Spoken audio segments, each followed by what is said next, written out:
ऐसे शून्याचे नाही ज्ञान, तवरी अवघेची अज्ञान.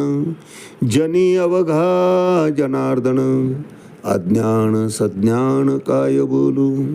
ब्रह्मज्ञानाची किल्ली, सांगितली एकीची बोली. निवृत्ती राजे बोलविले बोली, तीची बोली बोली जे.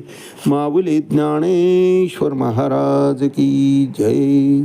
एक तरी ओवी अनुभवावी या ज्ञानयज्ञात आपण श्रीमद भगवद्गीता अध्याय 8 अक्षर ब्रह्मयोग त्यातला श्लोक क्रमांक 12 आणि माऊलींनी या श्लोकवर ज्ञानेश्वरी अक्षर ब्रह्मयोग 8व्या अध्यायामध्ये 116 क्रमांकाच्या ओळीने केलेलं भाष्य याचं आज आपण चिंतन करणार आहोत.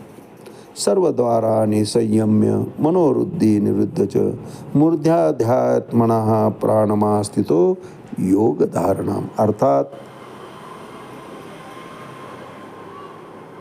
डोळे, कान, नाक, जीभ आणि त्वचा ही 5 ज्ञानेंद्रिय ही पूर्णपणे संयमित करता आली पाहिजे.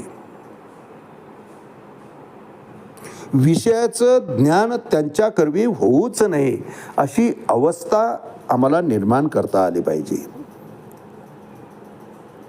आध्यात्मिक क्षेत्रामध्ये प्रगत होत गेलेला मनुष्य समोरून विचलित करणारं दृश्य दिसलं,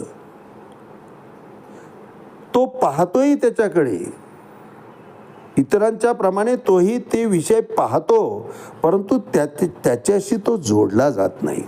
मग बऱ्याच वेळा आरोप होता, अहो तुमचं लक्ष कुणीकडे असतं, आम्ही समोरून गेलो तुम्ही पाहिलं सुद्धा नाही, अहो तुम्ही चांगले पाहत होतात पण बोलला नाहीत तुम्ही. हे असं नसतं महाराज. उघडे डोळे जरी असले तरी चिंतनामध्ये परमात्म्याचं ध्यान चालू असताना तो पाहतोय असं दिसतं सुद्धा. योगिनः कर्म कुर्वन्ति संगम त्यक्त्वात्म शुद्धये. इतरांच्या प्रमाणे तो पाहत नाही असं नाही, परंतु दृष्टीमध्ये त्याला भगवंताच्या विषयाशिवाय दुसरं काही दिसतच नाही महाराज. मागं चिंतन केलो आपण की राधा राणीचा द्वेष करणारे दुर्वासा जेव्हा प्रत्यक्ष तिची भेट घेतात, नारदांना विचारलं की एवढा हसत का येत आहे दुर्वासांनी, तर दुर्वास मुनींना नारद म्हणले की आता राधा राणीची भेट घेऊन आलो. म्हणले तिच्या भेटीमध्ये काय आहे असं, म्हणले ती भेट घेतल्याशिवाय कळायचं नाही. दुर्वासा तावातावानं गेले. राधा राणीनं त्यांचं स्वागत केलं, पाय धुवायला पाणी आणलं महाराज, पाठ दिलं. छे म्हणले स्पर्श करू नकोस, दूर हो. तुला कळतं का म्हणले तुझ्याविषयी काय चाललंय ती चर्चा. राधाराणी फक्त स्मित करते, दर्शन घेतल्यानंतर स्तब्ध उभी राहते. दुर्वासा मुनी तावातावानं सांगतायत, अगं त्याला 8 राणे आहेत तरी सुद्धा तू तिच्या जीवनात येते, हा व्यभिचार नाही का, आणि हा व्यभिचार करताना तुला लाज कशी वाटत नाही. इथपर्यंत मजल गेली महाराज दुर्वास मुनींची.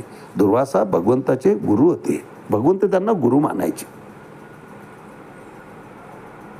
त्यांचं हे भाषण ऐकून राधाराणी फक्त हसली महाराज आणि सांगितले आणि म्हणले, गुरुदेव एक सांगू का, या कानांना त्या मुरलीच्या आवाजाशिवाय दुसरं काही ऐकण्याची सवयच राहिली नाही. तेच सूर या कानामध्ये येतात, या डोळ्यांपुढे त्यांची छबी उभी राहते आणि या हृदयामध्ये त्यांचे चरण कमल स्थित आहेत. माझा कुठलाच अवयव त्या कानाच्या चिंतनाशिवाय दुसरीकडे धाव घेतच नाही. दुर्वासा मुनी चकित झाले महाराज, भक्ती पाहून श्रद्धा पाहून चकित झाले. अशी अवस्था आमच्या इंद्रियांमध्ये आम्हाला आणता आली पाहिजे. त्यांना विषयाकडे धाव घेऊच द्यायचे नाही, नाहीतर खमंग भजी तडली जात आहे आणि त्या सुवास, त्याचा भज्याचा तो सुवास सुटला आहे, नाकातून तो घेतला, जिभेला पाणी सुटलेलं आहे आणि मनाद्वारा बुद्धीपर्यंत तो संकेतही गेलेला आहे.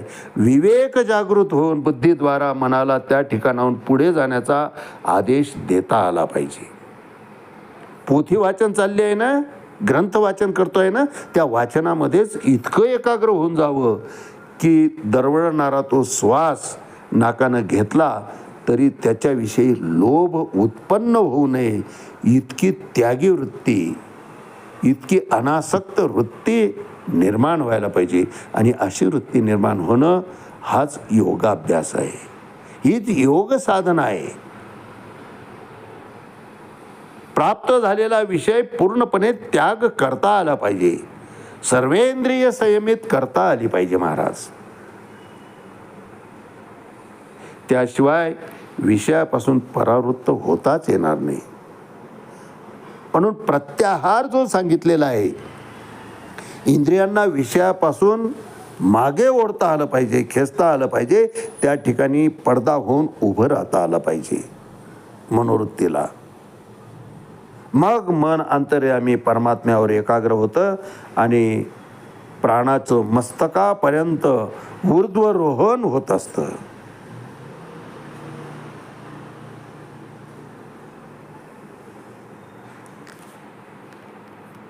कृष्ण भावना ही अशा प्रकारे उत्पन्न होत असते.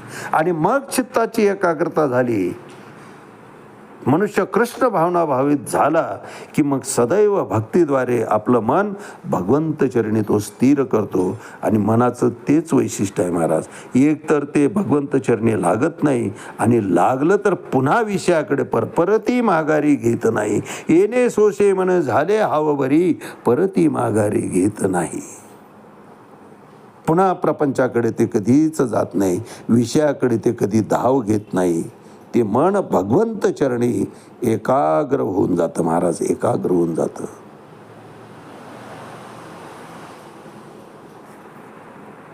हीच कृष्ण भावना भावित अवस्था ही आहे.